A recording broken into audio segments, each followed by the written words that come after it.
Ēterā raidījums Horizontologs. Dienvidkoreja. Tāpēc sveicināti! Ar jums kopā esmu es, Roberts Tome, un šis ir raidījums Horizontologs. Horizontologā mēs iepazīstamies ar dažādām pasaules valstīm un kultūrām caur savu tautiešu acīm un pieredzi, tādējādi mazinot aizspriedumus un veicinot ārvalstīs iegūtās domāšanas veida izplatību sabiedrībā. Šodien, raidījuma 4. epizodē, mēs turpinot iepriekš uzsākto kursu virzāmies uz priekšu pa latīņu alfabētu, un šodien esam nonākuši pie 4. burta D. Un valsts, no kuras esam uzaicinājuši šodienas viesi, ir Dienvidkoreja. Ar mani studijā ir Mārtiņš Baumanis, kurš jau 3. gadu Latvijas Investīciju un attīstības aģentūras uzdevumā palīdz Dienvidkorejas uzņēmumiem atrast sadarbības partnerus Latvijā un latviešiem kā eksporta tirgu iegūt Dienvidkoreju. Sveiks, Mārtiņ! Sveicināti, jā, paldies par uzaicinājumu. Ir 2022. gada 29. oktobris. Pasauli pāršalda ziņa par Dienvidkorejas galvaspilsētā Seulā notikušo traģēdiju. Helovīna svinību laikā pūļa drūzmā dzīvību zaudēja 159 cilvēki un gandrīz 200 cilvēku ir ievainoti. Aptuveni 200 metru attālumā no notikuma vietas atrodas Mārtiņš. Mārtiņ, pastāst lūdzu, kā iesākās tā tava diena, vai dienas laikā tev bija kāda priekšnojauta par to, kas varētu notikt, un kā tu vispār nokļūsti šāda notikuma epicentrā? Jā, ļoti labi atceros dienu, jo, protams, tas bija arī sakrit ar to laiku, kad mums tie arī Covid ierobežojumi tika mazināti, un visi zināja, ka Halvinos noteikti būs liela ballīte. Un tas arī katru gadu tā vieta ir kur drīzumēs ļoti daudz cilvēku. Tā kā, protams, tas bija pilnīgi sagaidāms un zināms, ka būs daudz cilvēku. Bet pirms tam es nobraucu garām tai vietai 8:30, un jau likās, ka ir par daudz cilvēku, un sapratām, ka draudzene, ka noteikti neiesim tur druzmēties, un neko palikām mājās, bet pēc tam varēja dzirdēt, kā viena ugunsdzēsības mašīna, otra ugunsdzēsības mašīna brauc garām, likās, kaut kas aizdedzies, nekas tāds, bet jā, kad sāka ienākt pirmās ziņas par to, kas patiesībā tur notiek, tas bija, viens no tādiem trakākiem mirkļiem dzīvē, jā, vispār, mēs jau tomēr tā mērķa auditorija vairs nebijām, ap 30 gadiem, un arī neviens draugs tur neaizgāja vai pazīstams, jo tur pārsvarā bija cilvēki ap 20, kas, protams, ir diezgan traki, bet jā, tās sajūtas bija tās ļoti diezgan nereāls un nelikās, kad Korejā kaut kas tās vispār var notikt. Un tu pats, kā tu atradies tuvumā tam notikuma vietai, tu tur blakus dzīvo vai gāji kaut kur uz restorānu vai kāds citādi? Es tur pat blakus dzīvoju, jā, jo tā ir ļoti ērta vieta tieši, lai varētu nokļūt visur Seulā, tas ir centrs un tā ir tas hotspots visam, kas notiek. Tā kā jā, es tur dzīvoju jau tos pašus visus 3 gadus, tā kā ļoti labi pazinu to vietu. Bet, protams, koronas laikā, Covid laikā tas bija daudz mazāk pūļu nekā parasti. Tas bija tas mirklis, gan salikās vairāk faktori, gan viss sāka atgriezties, gan bija Halloweens un jā. Varbūt tu arī tā kā soli pa solim pastāstīt, kas ir tās, es saprotu, tas ir kaut kas absolūti nepieredzēts, bet kas ir tā sajūta, ka tu zini, ka tas ir tepat blakus, tu pats tepat esi bijis, un tie ir faktiski līdzcilvēki, kas ir tik ļoti tuvumā tev. Kas ir, kādas sajūtas varbūt, ka attīstoties notikumu gaitai tev bija, kad šis vakars, nakts gāja uz priekšu? Jā, tajā mirklī tu vienkārši biji šokā, tur pat nebija daudz ko domāt. Man sāka rakstīt cilvēki, kuri man nav rakstījuši pirms, vairāk 10 gadus un prasīja, kā vai man viss labi vai kā, un tad iznāca, jā, daudz sarunu, kuras nemaz nebija plānots ar cilvēkiem Latvijā īstenībā. Tas bija tas tā kā pirmais iespējas, tas, ka es sāku runāt ar cilvēkiem Latvijā vairāk. Bet sajūtas bija diezgan līdzīgas, protams, kā varbūt Zolotūdas traģēdijas laikā, jo arī tajā laikā es biju Londonā, un es atceros, kā ģimenes teica, kas notiek, un tāda, jā, bezspēcības sajūta droši vien, un ļoti liek pārdomāt vispār kaut kādu eksistenciālo jēgu dzīvē, jā. Un, protams, ka Dienvidkorejā tā reakcija uz šāda veida vai citādāka veida notikumiem noteikti ir diezgan strauja, visaptvaroša. Un kāda bija valdības reakcija, sabiedrības reakcija uz notikušo? Kā tu ievēroji izmaiņas savā ikdienā pēc šī notikuma? Jā, Korejā viss notiek dinamiski, jā, un reakcijas tiešām arī seko. Jāsaka, ka, protams, tur daudz arī informācijas nebija, kas ko izpēta, kas ko izmeklē, varbūt. Bet bija, es domāju, tāds vispārējais noskaņojums par to, ka šī ir lieta, kas ir palaista garām, kad mēs esam tur domājuši par ekonomisko attīstību, mēs esam domājuši par daudzām lietām, bet varbūt kaut kādi regulējumi vispār nebija nemaz neeksistēja tiešām, un īstenībā tāda traģēdija varbūt bija laika jautājums, un tādēļ, ka protams, ir daudz vairāk cilvēku, viss ir kā organizēts, bet tajā pašā laikā ir kaut kādi tie, loophole, kaut kādi, kas vēl nav nosegti, un tad gan pašvaldība, gan policija, gan arī valdība, tur bija ļoti daudz sāpīgi jautājumi, kas jārisina. Un varbūt vēl pēdējais jautājums par šo pašu notikumu ir, domājot par to, ka arī mums Latvijā notiek dažādi liela mēroga pasākumi, pasaules čempionāts, dziesmu un deju svētki. Kas ir tas, ko mēs varam mācīties no šī notikuma Dienvidkorejā, vai tas ir kaut kas, ko mēs varam Latvijas kontekstā vispār iedomāties, ka kaut kas tāds var notikt un kā mēs varam mēģināt sev pasargāt, lai nekas tāds nenotiek? Jā, es domāju, mēs vienkārši esam tajā ziņā, tas ir tas, ko es stāstu arī Korejā, ka mēs varbūt zemes lielums nav nemaz tik dažāds no Korejas un Latvijas, bet mums ir tā cilvēku daudzums ir 25 reizes mazāks, tātad tomēr dabiski mums jau ir aizsardzība pret to, un mums nav par to laimīgā kārtā nācies domāt tieši no pūļu kontrolas viedokļa, un arī, piemēram, patās es arī pasaules čempionātā hokejā bija 10,000 cilvēku arēnā, viss bija tiešām ļoti raita, tā kā tajā pašā laikā varbūt pilnīgi atslābt arī nav pamata, un tomēr jāstāsta, ir atsevišķi pasākumi, kur varbūt bīstami. Jā. Pareizi, ka tu saki 25 reizes vairāk cilvēku vai 10,000 cilvēku arēnā vai 250,000 cilvēku arēnā. Atšķirība ir liela, bet vispār arī par to apjomu un par to cilvēku daudzumu tas noteikti ir kaut kas arī, kas nāk prātā, domājot par Āzijas valstīm, domājot par Dienvidkoreju. Cilvēki tiek pieņemti darbā, lai stumtu metro vagonos cilvēkus iekšā. Tev atbraucot uz turieni, kas bija tās pirmās lietas, ko tu pamanīji pūļu sakarā vai kā citādāk pēc tavas pieredzes dzīvojot Latvijā, Londonā, kas tāds ļoti atšķirīgs? Ja godīgi salīdzinot, Londonā tā sajūta bija, kad ir mazāk cilvēki, jo visi tiešām strādāja. Ja Londonā metro ir no 150 gadus vecs, no tur 73. gada vai kaut kas tam līdzīgs, tad tomēr Seulā metro ir 70. gadu vidus, un viss tomēr strādā.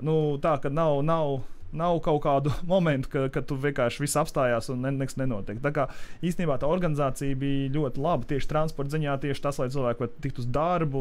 Tādā līmenī visam ir jāstrādā, citādāk arī tā es saku.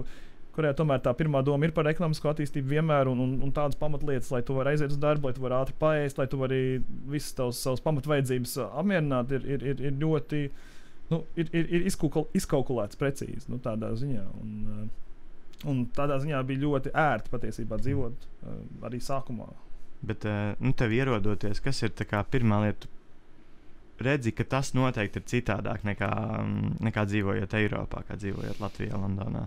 Tādas mazās lietas, neviens tev durvis neturēs vaļā, piemēram, vai tādas mazās interakcijas ļoti efektīvas.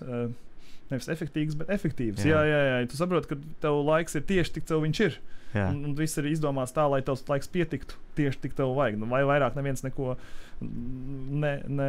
tev nedos, vai ne? Viss ir diezgan, ja tu mājās gribi paēst, tu zini, tev pusstundu no darba uz mājām, tu jau pasūti ēdienu un tev piegādā tieši kā tu ieej mājas durvīm. Nu tā, lai tu viss ir saskaņots, ok, tu vari ātri 40 minūtes paēst, un tad tu vari darīt citas lietas, kas tev ir. Tā kā ļoti daudz tādu risinājumu, kas ir vienkārši uz to efektivitāti. Bet tas ir atkal, ko mēs varam mācīt korejiešiem, ka ne viss ir par efektivitāti, ka nav ne viss ir, ko tu vari izdarīt ātri laika ziņā, bet tomēr brīvais laiks un kā izmantot brīvo laiku ir varbūt lieta, kas Latvijā ir attīstīta vairāk.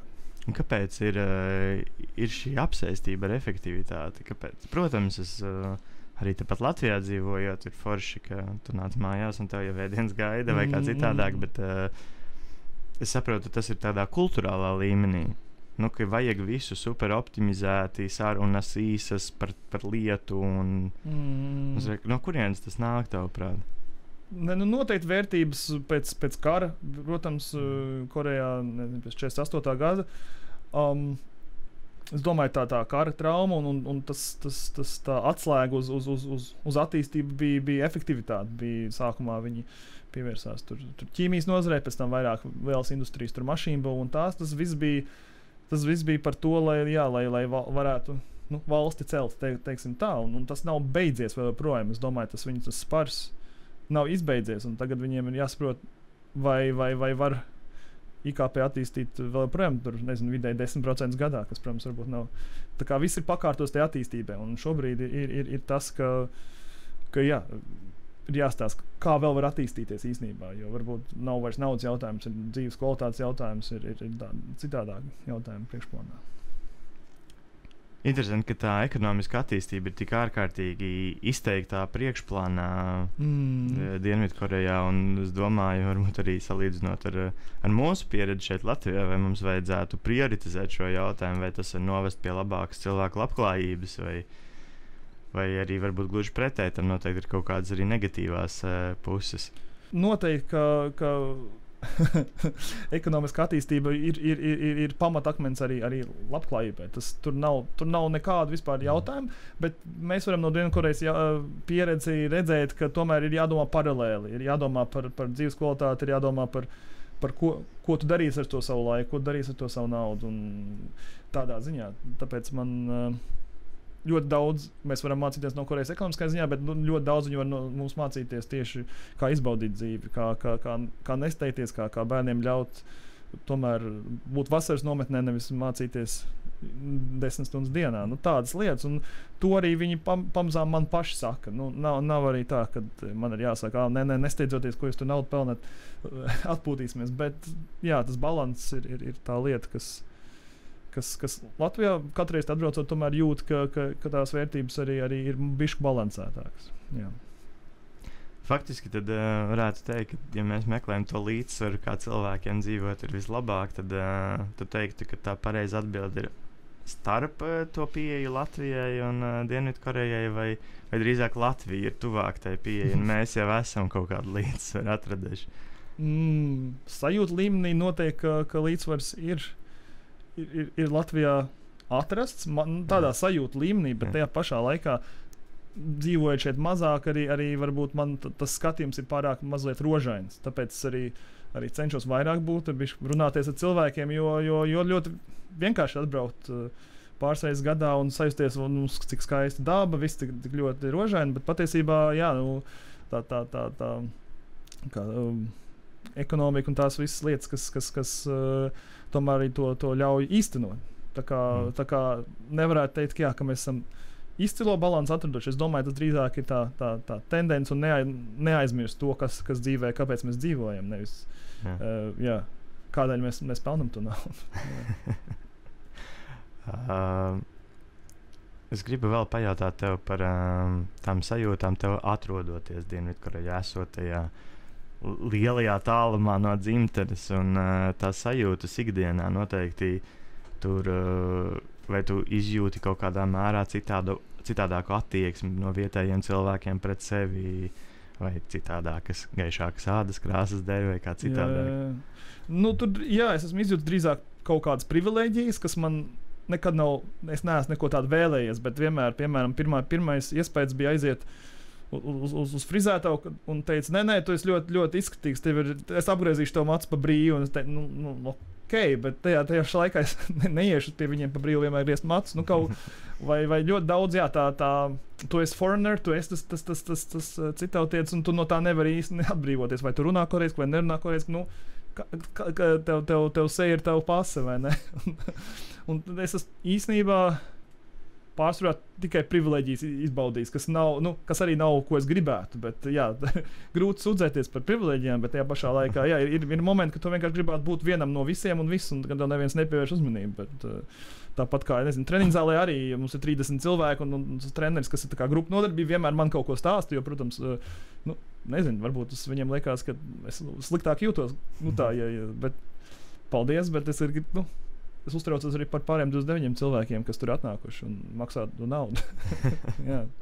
Bet tā ir tā kā viesmīlība cilvēku vai vienkārši ārzemnieks, tāpēc jāizturās kaut kā citādāk. Kas varētu būt tas iemesls tai attieksmei? Jā, viesmīlīgi noteikti, bet Dienvidkorejā ir 2 miljoni ārzemnieku, no kuriem lielākā daļa tomēr ir no reģiona. Un vēl liela daļa ir, piemēram, amerikāņu karavīri. Tā kā tie īstie, ne īstie, bet tie mana tipa ārzemnieki ļoti maz, teiksim tā. Un tāpēc viņi īsti kaut kad nezina, kā ar viņiem rīkoties. Un, protams, ka pirmais, ja tu redzi kaut ko citādāk, tu vismaz, viņam tomēr tā viesmīlība arī ir viena no vērtībām. Un, protams, ka viņi tev dos to labāko. Tā, ka vienkārši viņiem nav vēl tāds pieredums. Ir kaut kādas sevlā vietas, varbūt, kur ir daudz ārzemnieku, un tad lēnām kļūst bišķi tāds neīpašāks, bet jā, tu esi vienmēr īpašs, un tādā ziņā tev tas ir, darba ziņā tu to vari izmantot varbūt labāk, bet tādā emocionālā ziņā, jā, tev liekas dažreiz, gribi vienkārši būt tā kā visi. Lūdzu, nepievērsiet man uz ielas uzmanību, es vēlos vienkārši iepirkt. Vai ne, jāuzliek brilles un tā. Par to, kas man nāk prātā, domājot par Dienvidkoreju. Viena no lietām noteikti ir sajūta par to tehnoloģisko attīstību, kas ir nesalīdzināma ar to, kā mums ir šeit Latvijā vai pat citur Rietumē Eiropā. Tā sajūta ir tāda, ka viss notiek automātiski, veikalos apkalpo roboti, uz mājām dronu piegāde. Saka, vai tiešām tā ir, ka tehnoloģiski Dienvidkoreja ir tālu priekšā mums un viss ir vienkārši ekrānos un automātisks un tam līdzīgi. Jā, ir nozares, kur tas varētu būt patiesībā atbilstoši, bet es vairāk esmu redzējis kontrastus tādus, ka tu kaut kad domā, ka viss būs ļoti vienkārši, bet patiesībā, piemēram, interneta banka, kas Korejā bija ieviesta ļoti jau sen, varbūt 90. vai 80. vēl projām ir tajā pašā tehnoloģijā. Un tev ir jāinvestē kaut kādi certifikāti, viņiem vienmēr jāatjauno, vienmēr ārzemniekiem kaut kas nedara. Tāpat ir jāiet uz banku, un tās visas lietas, kas ir ieviestas varbūt 90. kad arī nebija kaut vai ārzemnieki, kaut vai bija tās pirmās digitālās lietas, tās vēl daudz ir palikušas. Un tāpēc kaut kas Latvijā pašsaprotami, piemēram, banku sistēmā, Korejā ir daudzreiz vairāk ir jāizdara, lai tiktu pie tiem pašiem pakalpojumiem. Daudz kādas autentifikācijas, daudz kas man dzīvojot Latvijā likās jau, kad sen mēs vairs neko tādu nedarīsim mūžā. Un tā kā jā, tas kontrasts varbūt pat ir lielāks, bet tajā pašā laikā, jā, ja mēs runājam par metaversu, kurā Eiropa vēl skeptiski domā, kas tas ir, Korejas valdība izdomāja, investēsim $250 miljonus izglītībai metaversē. Lai gan varbūt pat Korejas valdībai nebija tik ļoti skaidrs, kas tas tāds ir.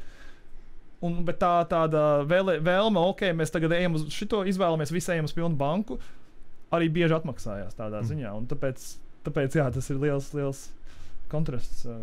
Kas liedz, teiksim, mūsu valstī vienkārši pieņemt lēmumu, jā, daram šito.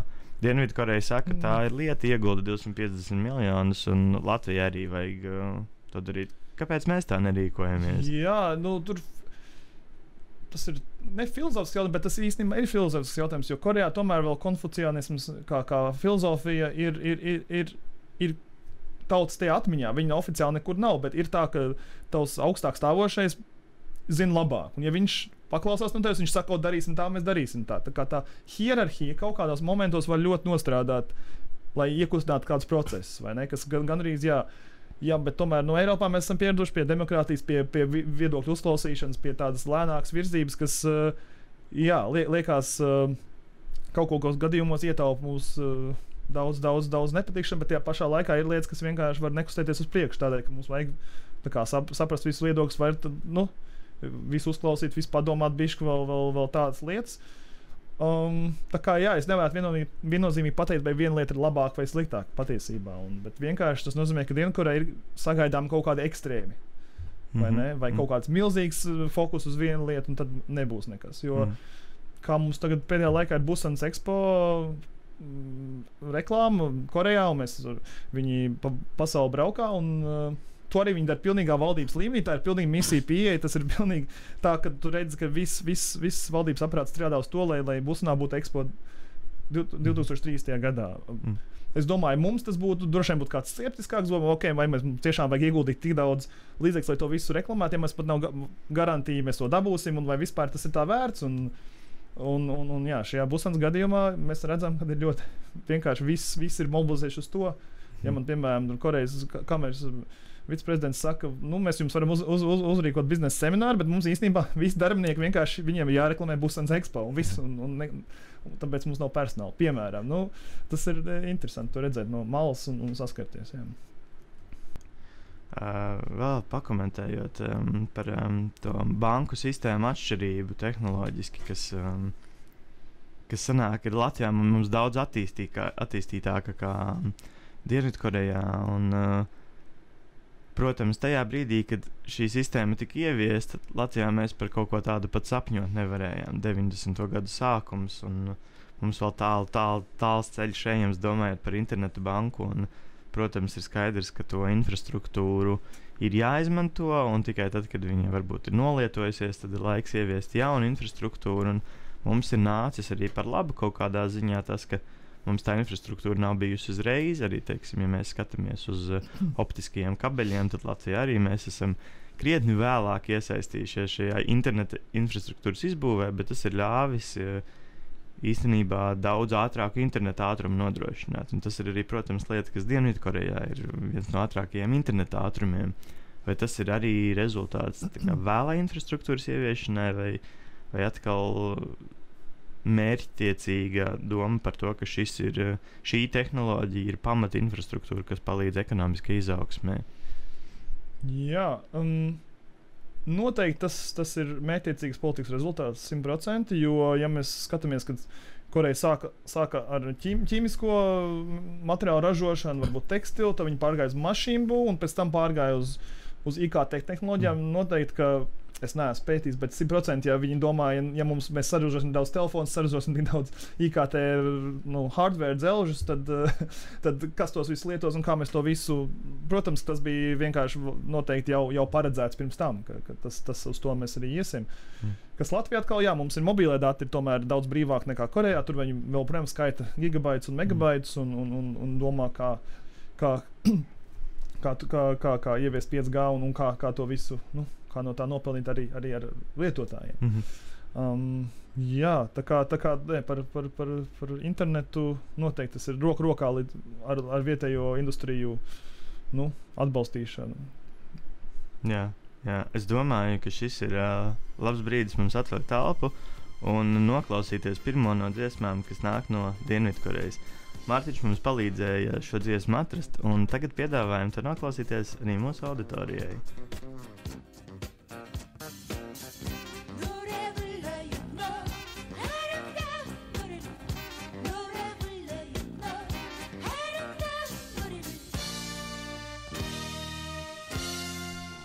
Esam atpakaļ Horizontologā. Ar mums kopā ir Mārtiņš Baumanis, kurš Latvijas Investīciju un attīstību aģentūras uzdevumā veido ciešāku sadarbību starp Latvijas un Dienvidkorejas uzņēmumiem. Otrā horizontologa daļa, kā jau ierasts, ir Viktorīna. Mārtiņ, ļauj, es tevi iepazīstināšu un arī mūsu auditoriju ar spēles noteikumiem. Es esmu sagatavojis 5 jautājumus dažādās tēmās, un tavs uzdevums būs uz šiem jautājumiem atbildēt pareizi. Uzreiz brīdinu, ka jautājumi nebūs viegli, bet es domāju, ka tas dos mums iespēju gan šeit studijā, gan arī klausītājiem mājās uzzināt kaut ko vairāk par Dienvidkoreju. Klausītāji, jūs esat aicināti arī mēģināt atbildēt uz šiem jautājumiem līdzās Mārtiņam, un varēsiet salīdzināt, kuram no jums tad gāja labāk. Nu ko, ķeramies vērsim pie ragiem. Pirmais jautājums par tēmu sabiedrība. Korejas kultūrā ir pieņemts cilvēka vārdu nekad nerakstīt ar sarkanu tinti. Pat ja citām pildspalvām ir beigusies tinte, tad cilvēks nekad nerakstīs cilvēka vārdu ar sarkanu. Kāds tam ir iemesls? Jā, šito es zinu, bet tas šobrīd arī mazliet lēnām mainās, arī jaunatnē mazliet aizmirst, bet jā, bija tā, ka tikai mirušo cilvēku vārdus rakstīja sarkanā tinta, tādēļ tas nav pieņemts, un protams, ka tas to nedara, bet jā, es saku, ir tā, ka jaunatnē lēnām jau tā kā aizmirstās tās, jā. Tā atbilde ir pilnīgi pareizi. Un, ko es vēl atradu interesantu, ka tas iemesls, kāpēc tas asociējās ar nāvi, ir tas, ka Korejas karaļu, es tagad cerams pareizi izrunāšu, bet Joseonu dinastijas laikā, Joseon dinastijas laikā tikai karaļa vārdu drīkstēja rakstīt ar sarkanu tinti, un ja to darīja kāds cits cilvēks, tad tas bija kā izaicinājums monarhijai un uzreiz draudēja ar eksekūciju. Un no tā laika, tad, kad tas cilvēks, kas rakstīja savu vārdu ar sarkanu, viņam tas draudēja ar nāvi, tad no tā laika arī tas varētu būt atnācis līdz mūsdienām un jau, protams, lēnām iet projām. Interesanti, jā, interesanti vienmēr tos pavisam saknes tam visam, jā, Joseon dinastija, protams, tas ir. Nu tā, viens jautājums un viena pareiza atbilde. Yes. Ejam tālāk uz otro jautājumu par tēmu dzērieni. Dienvidkoreja ir viena no valstīm, kas patērē vislielāko daudzumu stiprā alkohola uz vienu cilvēku. Un 2014. Gada aptaujā viņi pat ierindojās pirmajā vietā visā pasaulē. Vidēji nedēļā patērējot aptuveni puslitru stiprā alkohola, kas man liekas mežonīgi daudz. Bet jautājums tev ir tāds, kā sauc pasaulē pārdotāko stiprā alkohola brendu? No Korejas vai vienkārši pasaulē Jā, es nezinu. Jāpadomā. Tā kā visā pasaulē. Visā pasaulē. Un nekas saistīts ar Koreju. Iespējams, ka ir saistīts ar Koreju. Pag. Jo viņiem brendi, viņiem ir soju brendi, makoli brendi, visādi brendi. Es nezinu. Es minēšu, tāpēc, ka ar Koreju es minēšu kaut kāds džinro soju, bet nezinu. Tā ir pilnīgi pareiza atbilde. Džinro, mēs ļoti paredz, jo Korejā ne tikai viņu dzer, bet tur ir visādi suvenīri, tur gaisa atsveicināties mašīnā no džinro soju, tur spilvēni, viss kaut kas. Labs. Un jā, tas, ja es pareizi saprotu, tas ir Dienvidkorejas destilētais rīsu liķieris. Un tas tiek pārdots aptuveni 350 miljonu litru gadā. Un, protams, pie šī jautājuma es arī atgādināšu mūsu klausītājiem, ka alkohola lietošanai ir negatīva ietekme uz cilvēku veselību. Mārtiņ, ļoti labi. 2 jautājumi, 2 pareizas atbildes. Wow. Un tālāk, kā mums veiksies ar trešo jautājumu. Trešais jautājums ir par tēmu mūzika. Es gan domāju, ka šis ir tāds jautājums, ka vai nu tu zini, vai nu tu mini. Jautājums ir tāds. Kurā gadā tika izdots pirmais K-pop albums? Tagad droši vien no mūzikas vēstures cilvēks strīdētos, varbūt, kas ir K-pops. Bet, jāzina, es nezinu. Jā, teiksim, 86. gadā. Tavs doma gājiens, es nevaru teikt, ka nav. Es nevaru teikt, ka tas ir nepareizs. Bet izrādās, ka pats pirmais K-pop albums tika izdots 1925. gadā. Un albumu, kas tulkojumā nozīmē šis nemierīgais laiks, izdeva izpildītāji, un atkal atvainojos par savu korejošu valodu, Park Ji-sens un Lee Ryuk-seks. Bet tajā mūsdienu izpratnē, kā mēs tagad saprotam K-popu, tad tas savu debiju piedzīvoja 92. gadā. Un tas ir laikam tas laiks, dzimšanas gadā. Jā. Baigi interesanti. Jā, 25. gadā. Jā, Koreja bija zem Japānas okupācijas. Būs jāpaskatās. Jā. Nu ko, 4. jautājums par tēmu sports. Mēs ar tevi jau pirms ieraksta mazliet parunājām par, kas ir populāri sporta veidi, beisbols un futbols, bet šeit jautājums mazliet citādāks. Tev ir jānosauc arī sporta veids, kurā Dienvidkorejā dzimusī sportiste Lidija Ko 2013. gadā uzstādīja rekordu kā jaunākā profesionālā turnīra uzvarētāja, kad viņai bija tikai 14 gadu. Pateikšu vēl priekšā. Šis sporta veids Dienvidkorejas pārstāvēm īpaši labi padodas, jo šī brīža pasaules ranga pirmajās 40 vietās ir 9 sportistas no Dienvidkorejas.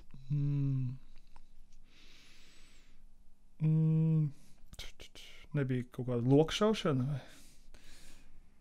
Lokšaušana tā nebūs gan šoreiz. Okay. Bet jā, ir mērķis trāpīt, tad spēles mērķis ir trāpīt mērķī, un šajā gadījumā tas ir golfs. Golfs, loģiski, šito es noteikti zināju. Jā, Lidija Ko, kuru es minēju jautājumu, viņa ir dzimusi Seulā, un šobrīd gan viņa pārstāv Jaunzēlandi, un pasaules sieviešu golfa rangā ieņem 3. vietu. Bet pirmā ir cita golfere no Dienvidkorejas, Jin Jung Ko, kas šobrīd ir 1. vietā pasaulē. Tā kā tas ir top sports, tur es saprotu. Nē, tas ir ļoti redzams. Jebkurā vietā, kur ir iespējams spēlēt golfu, viņi arī spēlē golfu. Tā kā, jā, golfs ir cieņā. Nu, redz, tad mums ne tikai beisbols un futbols, bet arī golfs pievienojās. Nu, ko, 4 jautājumi mums ir aiz muguras. Rezultāts pagaidām 2 punkti. Okay. Kā jums klausītāji mājās veicās? Vai jums ir vairāk vai nē? Katrā ziņā tagad ir pēdējais izšķirošais jautājums par tēmu daba. Okay. Lai gan Dienvidkorejā asociējas ar ļoti augstu urbanizācijas līmeni, tā ir pat vairāk apmežota nekā Latvija. Un aptuveni kāda daļa no valsts teritorijas ir klāta ar mežiem? Vairāk nekā Latvija? Jā. Meži ir. Kalni ir. Izstās labi. Es minēšu, ir vairāk nekā Latvija, es minēšu 58%, bet... Tu neesi tālu, bet es teiktu vēl aptuveni tikpat klāta, cik bija. Ja Latvijā mums ir kādi 50%, ja, tad Dienvidkorejā ir 2/3, aptuveni 66. Wow. Tu tieši tā kā pa vidu trāpis starp Latviju un Dienvidkoreju. Laikam tāpat arī kā tev sajūtas ir kaut kur pa vidu starp Latviju un Dienvidkoreju. Vārds vietā, jā. Ko, es tevi apsveicu ar iegūtiem 2 punktiem no 5. Klausītāji, vai jums veicās labāk, droši dodiet man ziņu. Bet tagad, es domāju, ir pienācis laiks atvilkt elpu vēlreiz ar vēl vienu muzikālu pauzi, un atgriežoties atpakaļ, mēs parunāsim par aktualitātēm Latvijā un Dienvidkorejā.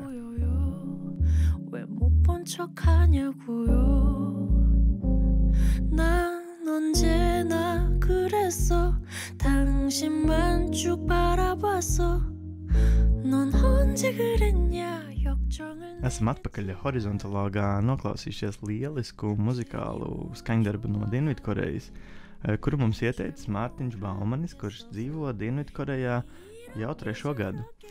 Un šī ieraksta 3. daļā parunāsim par aktualitātēm Latvijā un Dienvidkorejā.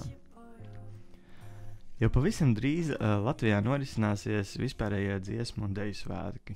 Notikums, kas ļauj uzplaukt Latvijas identitātei no paudzes paudzē un apvieno korus un cilvēkus visā valstī kopīgā dziesmā.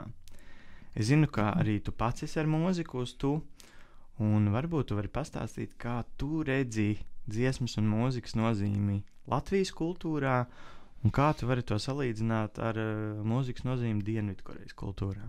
Jā, mūzika, protams, ir augstākā māksla. Nē, bet es domāju, nacionāla pašapziņa ir tā lieta, kas gan Latvijā, gan Korejā ir ļoti atbalstīta no mūzikas puses, un arī viena no dziesmām, kuras ieteica, ir par to, par savu zemes mīlēšanu īstenībā. Jā, ka tur vienkārši, bet ļoti iedarbīgi un svarīgi. Un dziesmu svētku, jā, esmu laikam 2-3 piedalījies un ļoti gaidu šos, bet šogad viss ir sakrits tā, ka Korejā pasaules koru spēles ir tieši tajā pašā laikā, kā Latvijas dziesmu svētki. Tā kā man ir jāizvēlas, un es vēl neesmu izvēlējies. Bet ļoti, ļoti tā. Taču Dienvidkorejā, es domāju, ka, piemēram, kordziedāšana ir visas ģimenes lieta, un tādi kori, piemēram, mēs bijām dažos festivālos arī Korejā, ka Latvijā tomēr tu kā ļoti trenējies tam vienam tam koncertam, tu ļoti tur mēģini un uztraucies par skaņas kvalitāti, bet Korejā tomēr, ja visi no ģimenes piedalās, tad tas ir kaut kas, ja tur arī vecmāmiņa dzied un arī 5-gadīgs bērns, un tas ir tas kaut kāds citādāks modelis, teiksim.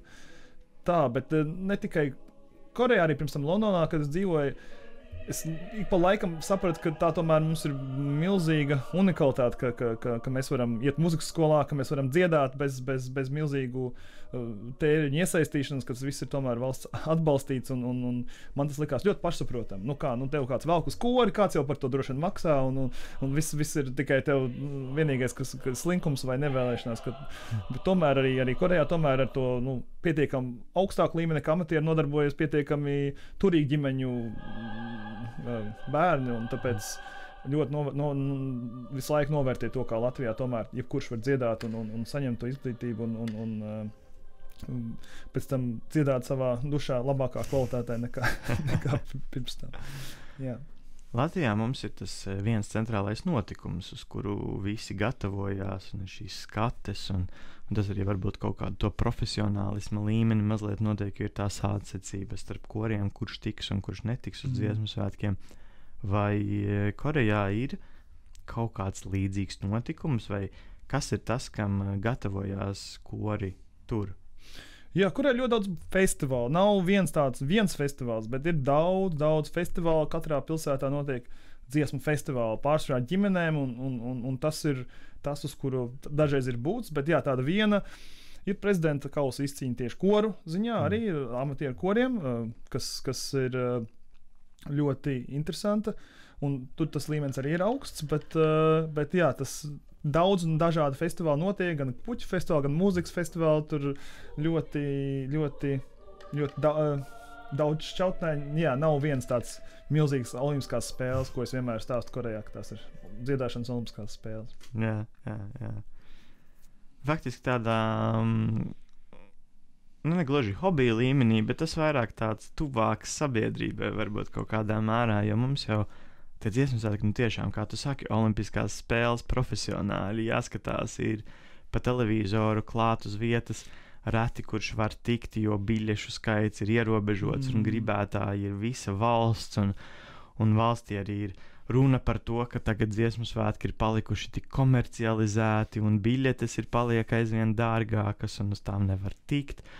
Un es domāju, bez mazākajām šaubām Latviešu dziesmu deju svētki ir viens no veiksmīgākajiem, arī komerciāli viens no veiksmīgākajiem pasākumiem Latvijas mērogā. Bet jautājums ir, vai šo veiksmes stāstu, vai mēs varam to kaut kā mēģināt iepakot un kaut kādā mērā kā savu daļu kultūras mēģināt eksportēt uz ārzemēm, varbūt līdzīgā veidā, kā, teiksim, Koreja to dara ar to pašu K-popu, kas arī ļoti veiksmīgi ticis eksportēts uz ārzemēm, vai mums ir iespēja kaut kādā mērā replicēt šo modeli? Vai, tas ir liels jautājums, bet ir jāskatās par to, ka K-pops ir kaut kas tāds, kas ir vērsts uz āru un piemēram, nezinu, tur dziesmu nosaukumi, lirikas, viss ļoti daudznozīmīgs, lai kāds varētu pats ar to asociēties, kaut ko saprast, kaut ko nesaprast, ir deju, tur tie kustības, kurš tu vari atkārtot, tas viss jau ir sācies no tā, lai to varētu pēc iespējas dažādi cilvēki darīt. Latvijas dziesmā tomēr varētu būt vairāk par latviešu identitāti un to pašapzināšanos un tām vērtībām, kas manuprāt, ir ļoti svarīgas, bet tas nav tas, ko mēs varam izstāstīt un teikt, lai Korejā kāds būtu ļoti lepns par Latviju vai par Koreju. Tā kā tie funkcijas, manuprāt, pilnīgi dažādas, bet manuprāt, Ziemassvētki ir unikāls Latvijas notikums un kustība, kur tā nav lieta, ko mums jāeksportē, bet tas ir, ko mēs varam lepoties, un tas ir, ko mēs varam arī runāt par misiju, kad mums ir, tā ir mūsu tautas apziņa, mūsu misija būt latviešiem.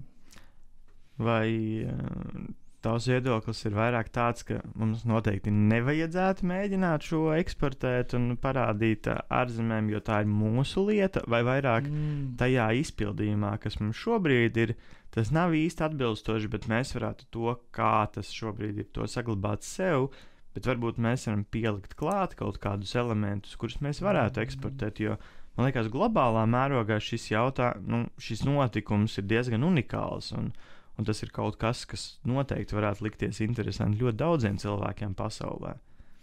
Jā, es vienmēr man filozofija ir par sadarbošanos, par pielāgošanu, par citu dažādu kultūru savienošanu un tiešām skatīšanos, kas sanāks, vai ne? Tā kā filozofiski noteikti esmu par. Es domāju, ka tad man uzreiz vienkārši iesādās kaut kāda praktiskā puse, kāds tiešām strādās, ko mēs varam. Masu dziedāšana un tās lietas, kas notiek dziesmu svētkos, protams, tas man būtu ļoti interesanti, kā saskanāt kaut vai ar K-pop. Tas man neliktos nekas tāds, ko nevajadzētu pamēģināt, vai ne? Tā kā patiesībā jau Korejas interesi par Latvijas dziesmētkiem ir šobrīd. Es daudz ko stāstīt, es atkal nevaru, jo viss ir procesos un tā, bet no Korejas arī mūzikas industrijas ir interesi tieši par Latviju, tieši par dziesmētkiem, mūsu dziedāšanas tradīciju, un īstenībā man tagad fonā visu laiku domas rit, kā tas praktiski varētu notikt. Jā, jo mums ir arī Korejā dzīvot, man pietiekami daudz dažādu kontaktu tieši mūzikas industrijā, un mēs domājam, kā mēs varam kādu koprojektu, varam kādu kaut vai TV šovu uztaisīt kopā tādā ziņā, kas noteikti palīdzētu abas tautas savest kopā. Tā kā tas ir, bet praktiskā daļa tiešām ir ļoti izaicinoša, jo, kā es teicu, dziesmesvētki ir orientēti uz mūsu identitāti un piemēram, K-pops ir vairāk, kā iekustināt cilvēks, kas varētu visā pasaulē darīt. Bet tātad saskars punkti būtu baigi interesanti. Jā, tā laika, tas, protams, ir ļoti nozīmīgs faktors komercializācijai. Man liekas, tu to ļoti labi arī pats apkopoji, ka ir šīs ļoti atšķirīgās pieejas, ka dziesmu svētki tas tiešām ir uz mums pašiem vērsts un pašiem savu identitāti meklēt un atjaunot un uzturēt to latvietību, kamēr K-popam šīs mērķis nav. K-popa mērķis ir tikt pārdotam un turklāt vēlams uz ārzemēm. jā, bet tas neizslēdz vienu otru. Es domāju, kad es esmu par to tā core, par mugurkaula saglabāšanu 100%, bet tur ir vieta, ir vienmēr vieta eksperimentiem, ir vienmēr vieta sadarbībai un pārunām, un vienkārši pašam esot bijis dažādās sarunās klāt par to, vienkārši tā praktiskā puse vienmēr ir izaicinājums, bet esmu ļoti pārliecināts, ka mēs gadu laikā redzēsim kādu sadarbības projektu, bet es nevaru tagad nosaukt nevienu vārdu. Tad gaidīsim ar nepacietību. jā. Runājot par Dienvidkoreju, tu jau pats sarunas pirmajā daļā minēji, ka protestēt ļoti bieži. Es saprotu, tagad arī varētu būt, ka ir atklāta protestu sezona, ziema ir noslēgusies, un ik nedēļas nogaldi cilvēki dodās ielās. Kas ir tās pēdējās lietas, par ko cilvēki tagad protestē, un kas ir šobrīd aktuāls Dienvidkorejā? Jā, nosaukt viss ļoti grūti, bet ir noteikti, kā jau varbūt ir dzirdēts, par darba nedēļas garumu, darba standarta, par iespēju, cik elastīgs tu vari būt strādājot, jo bija doma, ka tu varētu vienu nedēļu strādāt 69 stundas nedēļā, piemēram, un tad ņemt vienu nedēļu, lai būtu ar ģimeni un bērniem, kas bija doma. Un šī doma ļoti sastapa milzīgus protestus, protams, jo tomēr Koreja ir globalizēta un saprotot, ka citās valstīs attīstītās nestrādā 69 stundas nedēļā, tad to arī no tā viņi atteicās. Tas bija viens no piemēriem, kā tauta parāda savu attieksmi arī pēc tam, kad viņi ir nobalsojuši par lēmumu pieņēmējiem. Bet konkrēti šī doma jau bija tā kā laba, tā ideja bija laba, es pareizi saprotu, es nezinu, cik ir obligātās tā kā darba stundas Korejā nedēļā, ja Latvijā tās ir 40, tad tur es pieļauju mazliet vairāk varētu būt. Bet tas, ka tagad tu pastrādā tur 69 stundas, un tad nākamajā nedēļā tu vari strādāt tur, teiksim, 15. Tāda tā doma bija pareizi. Bija doma tieši tāda, bet realitātē jau tā ir valdības regulējums. Nevis var neievērot, bet ir daudz dažādu neievērošanu, un tāpēc realitātē būtu nostrādāt 69 stundas, un nākamajā nedēļā tev projekts nekur nestāv uz vietas, un pēc korejiešu mentalitātes viņš tev ir jāpabeidz, un tev nav īsti tāda, bet es pagājušajā nedēļā strādāju 70 stundas, es varētu atpūsties. Tas vienkārši tā kultūras maiņa nenotiktu ar likumu. Un vienkārši, ja uzņēmumam būtu tagad legāli to darīt, tad to varētu ļoti izmantot pārāk. Un kaut kādam regulējumam tomēr ir jābūt. Un īstenībā standarta stunda joprojām, manuprāt, ir 40 stundas, bet virsstundas bija limitētas laikam 12 nedēļā.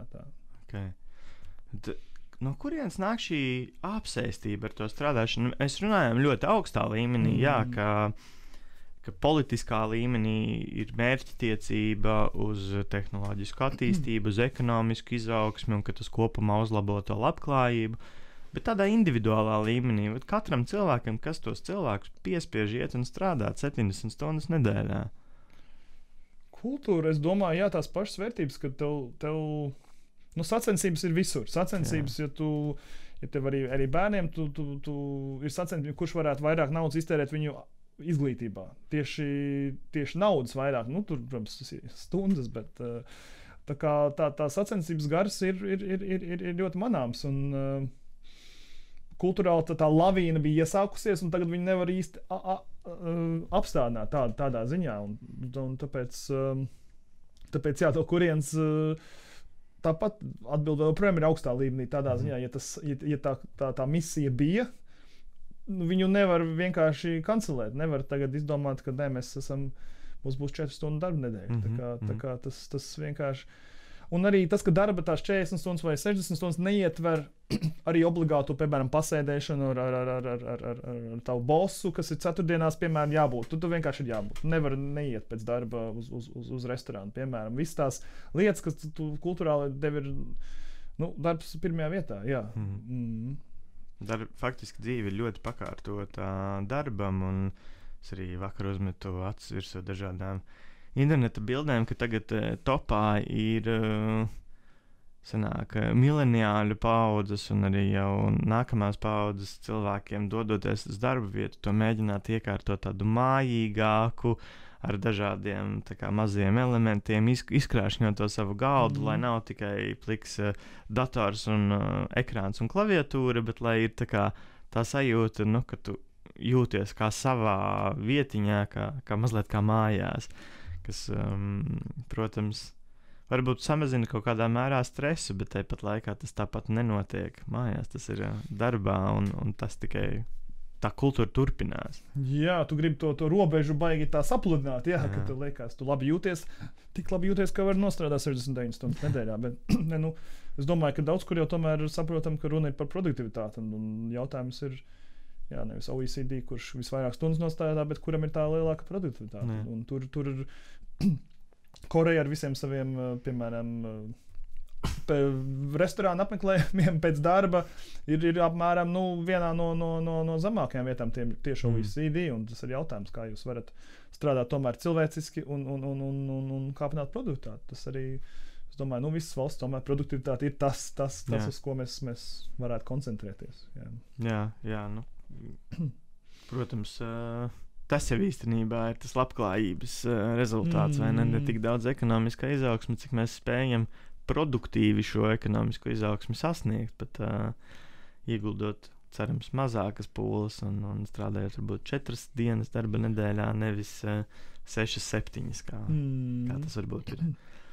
Tur Korejas ekonomikā noteikti ļoti lielu lomu spēlē Ķīna. Un jautājums ir, kā mēs, kā valsts, kas atrodas pus pasauli prom no turienes, faktiski kā mēs varam konkurēt ar Ķīnu, kā mēs varam strādāt un eksportēt kaut ko uz Dienvidkoreju, varbūt var pastāstīt no savas pieredzes, kas ir tas, kā mēs varam veidot šo sadarbību. Jā, es teikšu, viens jautājums, mēs nevaram konkurēt Ķīnu, ja atbild, bet īstenībā mēs ļoti varam, un patiesībā mums par labu strādā ļoti daudz lietas. Mums strādā tas, ka Ķīna jau pirms tam ir pierādījusi Koreja, ka viņi nav uzticams partneris, viņiem pirms tam ir pierādījusi, ka ir daudz dažādas lietas, kuras nenotiek Ķīnā kā vajag, viņas nav. Tur ir daudz ko mēs ne mūsu dēļ, korejieši jau ir apdedzinājušies Ķīnā ar daudz ko, un tādēļ, piemēram, kaut vai mūsu bērnu preces, kurai pieprasīts, jo korejiešiem viņi nevēlas Ķīnas bērnu preces, jo viņiem saviem bērniem jau tā tērē tur 800 eiro mēnesī izglītībai, vai viņiem pirks pa 10 eiro krēslu vai tomēr pa 200 eiro krēslu. Nu tā, ka tās vērtības vismaz tajā ziņā mums strādā par labu ļoti, ka daudz korejieši saka, ok, mēs negribam no Ķīnas. Tas ir pirmais mūsu priekšrocība, ka mēs neesam Ķīna patiesībā. Tā kā, ja mēs nerunājam par kaut kādām milzīgām industriālām lietām, kur tikai miljardu valsts var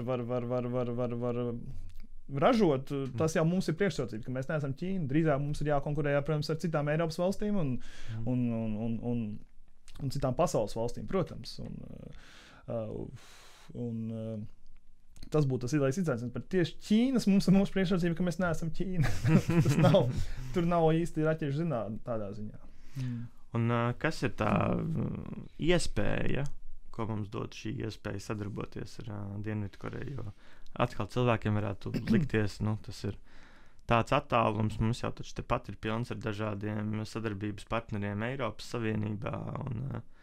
Kas ir tas, kā tu varētu pārliecināt, nē, tas ir arī ļoti vērtīgs tirgus?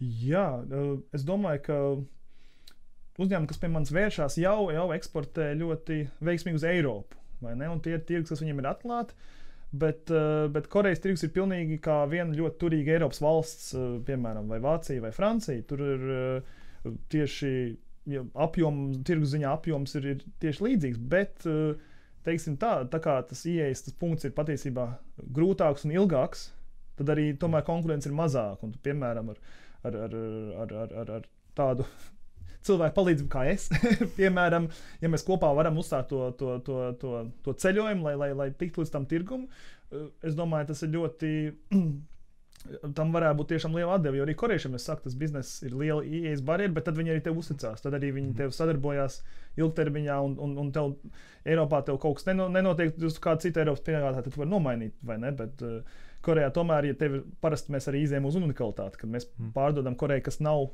nevienam citam, un tad Korejā, piemēram. Un tāpēc tur ir tā pievilcība. Un, piemēram, ir uzņēmumi, kas sāk strādāt ar mani varbūt 2 gadus vai 3 gadus atpakaļ, un tikai tagad varbūt ir pirmie augļi, bet tu saproti, ka tas tev partneris uz ļoti ilgu laiku, un es domāju, tā ir tā Korejas tirgus interese. Un kad arī tomēr vietējās Eiropas lietas te nav tik daudz, un ja mēs esam tie, kas pirmie to viņiem piegādā, tad arī tad mēs būsim tirgus līderi.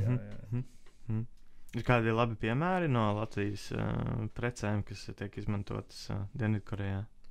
Jā, mums ir industriālās preces, un ir arī, kā es studēju, tieši bērnu, gan mēbeles, gan pārtiks produkti, kas ir atraduši savu nišu, teiksim tā. Un arī industriālās preces mums ir Latvijas uzņēmumi, kas ir piedalījušies, lai rūpētos par ugunsdrošības tehnoloģijām pie viņa augstākajā lotes turnī, kas ir 5. augstākais pasaulē, piemēram, viņu atvilcienos, kur viņi tagad var paši ražot, bez Francijas līdzdalības, var izmantot arī Latvijas saplāksni. Tādi gadījumi paliek arvien vairāk, teiksim tā, un mēs mēģinām arī diversificēt sektors, kas, lai tiešām to Latvijas produktu piedāvājamību palielinātu. Mums būs arī gada beigās būs pasākums Latvijas dienas Korejā, kur mēs vedīsim gan kultūras piedāvājumu, gan arī biznesa pasākums. Tā kā jā, šobrīd ir kaut kādā ziņā Latvijas bums Korejā, un ceram, ka tas arī turpināsies. Jā. Super. Es tev uzdevu jautājumus Viktorīnā, bet pats arī tikko ļoti daudz iemācījos, protams, no visas mūsu sarunas, bet tas pēdējais punkts, Pilnīgi nākamajai Viktorīnai gribās paņemt 5. lielākā ēka pasaulē, kura valsts nodrošina ugunsdzēsības drošības sistēmu. Un tā izrādās ir mūsu pašu valsts, Latvija un mūsu pašu ražotāji. Jā, piemēram, ļoti labi Viktorīna. Jā. Paldies tev liels, Mārtiņ, par sarunu un paldies par tevis veikto darbu Latvijas eksportspējas veicināšanā Dienvidkorejā. Jā, paldies par uzaicinājumu. Man bija liels prieks parunāt par jebkuru tēmu šeit. Un, jā, es gribu, kas būs nākamā valsts, jūs zinat, jā. Uz burtu bet valsti mēs vēl turam noslēpumā. Labi. Noslēgumā atgādināšu klausītājiem, ka raidījumu veido biedrība ar pasaules pieredzi Latvijā sadarbībā ar latvieši.com. Intervija ierakstā ir pieejama Latvijas radio un Radio Naba straumēšanas vietnēs un Latvijas radio arhīvā. Ja klausāties mūsu radio viļņos, šī ir bijusi tikai daļa no mūsu aptuveni stundu garās intervijas ar Mārtiņu Baumani, un tās pilnais ieraksts ir pieejams Radio Naba YouTube kontā, kā arī biedrības sociālajos tīklos un mājaslapā ar pasaulespieredzi.lv. Tiekamies pēc mēneša!